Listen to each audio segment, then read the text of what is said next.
હા ભગવાન, મને તો આમનામ અહીંયા કંટાળો આવે છે ને ઊંઘ પણ આવે છે. આ દેવાંગ પણ ખરો છે. આ જંગલ જેવા ગાર્ડનમાં મને શું કામ અહીંયા વેઇટ કરવાનું કીધું હશે? આ પાર્ટીમાં જવાનું લેટ થાય છે ને ભાઈ સાહેબ ક્યાં છે કહેતો પતો જ નથી. કેટલા ફોન કરવાના આને? હાદી ચલ, લેટ થાય છે ને. હા, ક્યાં હતો તું? અરે પણ ઘરે હતો, તૈયાર થતો હતો. વાહ, તૈયાર થવામાં તારે બહુ વાર લાગે નહીં? અને ક્યાં ભાભી ક્યાં? ગાડીમાં બેઠા છે? નહીં, તો એ નથી આવવાની અને એના વિશે પૂછતો પણ નહીં મને આજે. કેવી વાત કરે છે? તને ખબર છે ને કે ત્યાં બધા રાહ જોતા હશે ને બધા કપલમાં આવવાના છે. ચાલ માની લે કે મારી પાસે તો કોઈ નથી એટલા માટે હું સિંગલ જાઉં છું, પણ ભાભી હોવા છતાં પણ તું એકલો આવીશ? હા, એકલો જ આવીશ.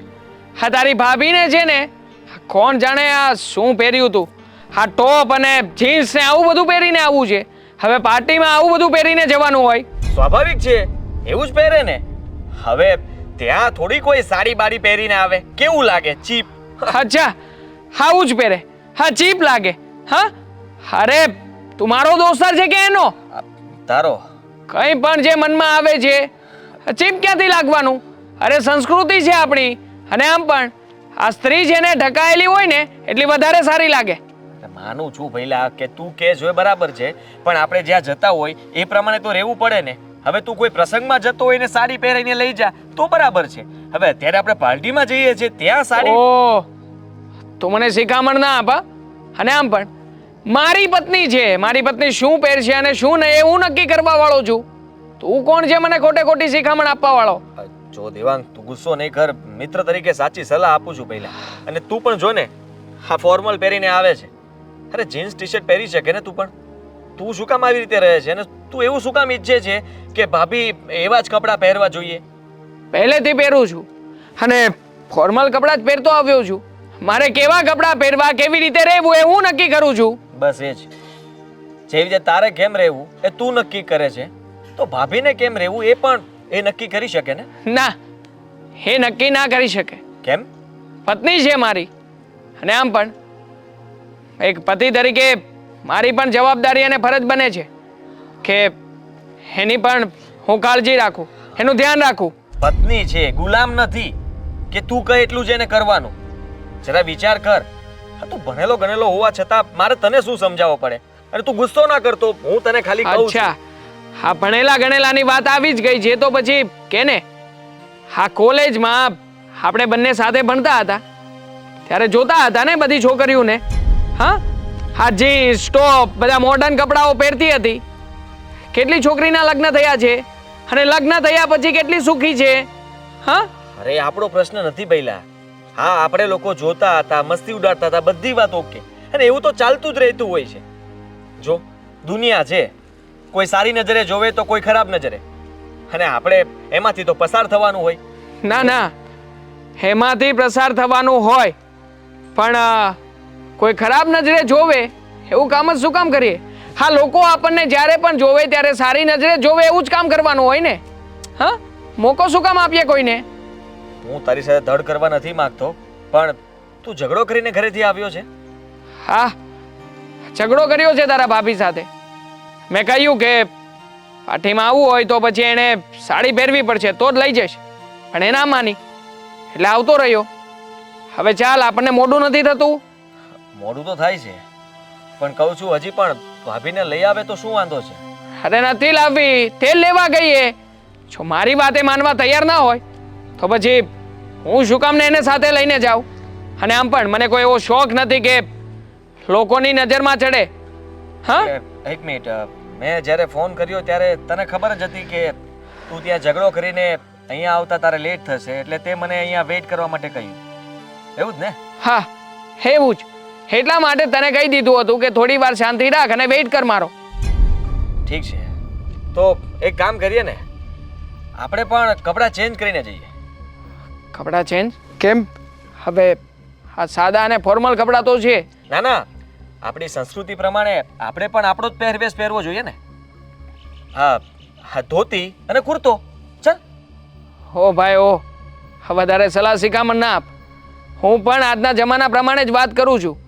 હા પહેલાના જમાનાની વાત કરતો હોત તો મેં પણ કીધું જ હોત કે કબજો પહેરી લે, હા ચણિયા ચોળી પહેરી લે. હા એટલે પહેલાના જમાનાની વાત કરું છું તો એનો મતલબ એ નથી, પણ હા હું માન અને મર્યાદામાં જીવન જીવવાની વાત કરી રહ્યો છું. હવે મર્યાદા તો રાખી શકે ને. બસ બસ, મારે તને કંઈ સમજાવવું નથી અને શીખવવું પણ નથી. તને બધું જ ખ્યાલ છે અને તારું જ્ઞાન તારી પાસે રાખ અને તને જે યોગ્ય લાગે એ કર, પણ ઘરમાં ઝઘડો ન કરતો. ચાલ, ના ના, કપડાં બદલવાની વાત કરી જ છે તો પછી ફોર્મલ પહેરતો આવ ને, વધારે સારો લાગીશ. હા 2-4 જણા તને પણ પ્રોફેશનલ વ્યક્તિ સમજશે. ના ના, હું બરાબર છું. ચાલ. હા શું બરાબર છે? આમાં ને આમાં જ લગ્ન નથી થતા તારા. કઈ વાંધો નહીં.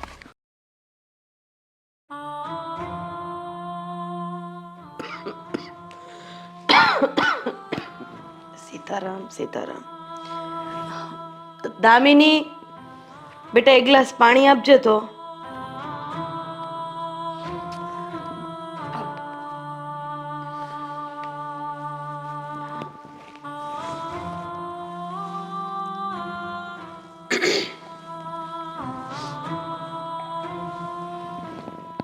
મીરા,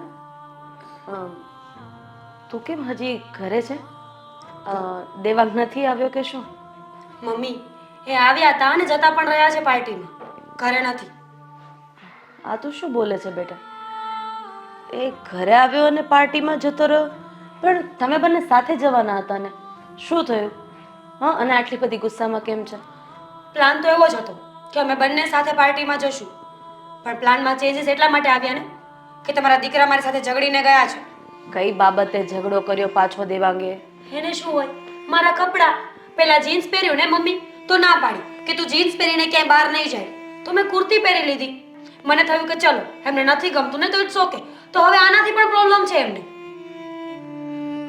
આ દેવાંગનું શું કરવું એ કઈ સમજ નથી પડતી.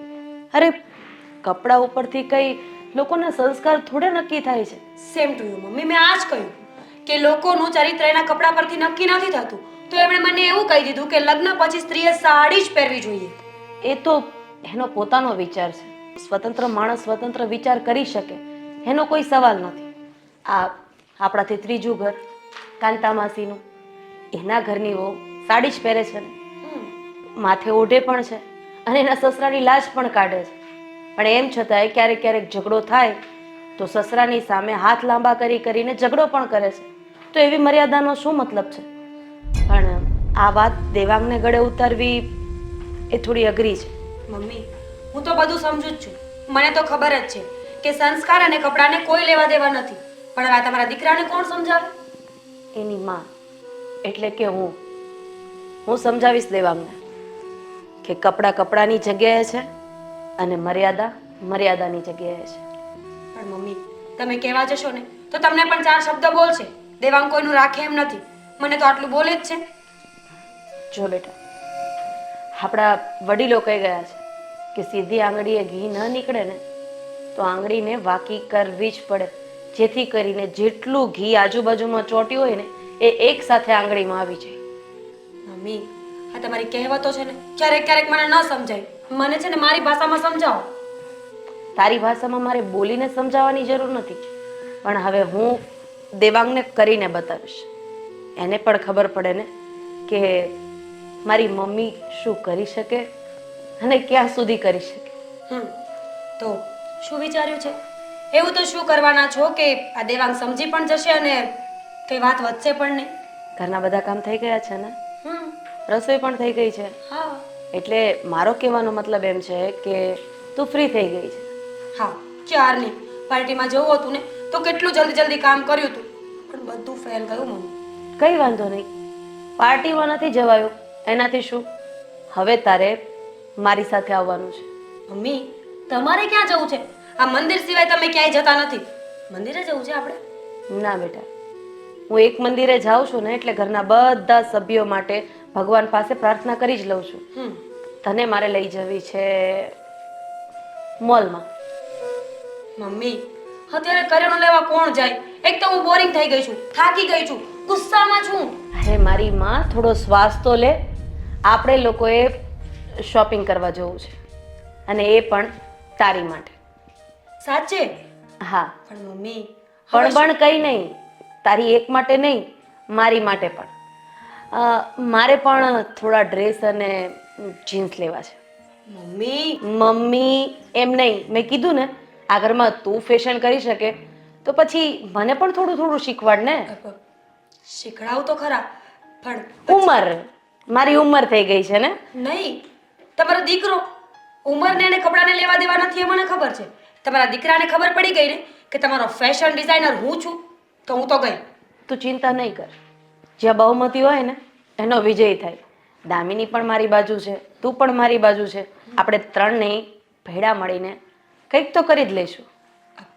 તમે બધું સંભાળી લેતા હોય ને તો મને કોઈ વાંધો નથી. ચલો ત્યારે જઈએ. હા, તિજોરીમાંથી થોડા પૈસા લઈ લે અને પાકીટને એવું લેતી આવ, પછી આપણે નીકળીએ. હા.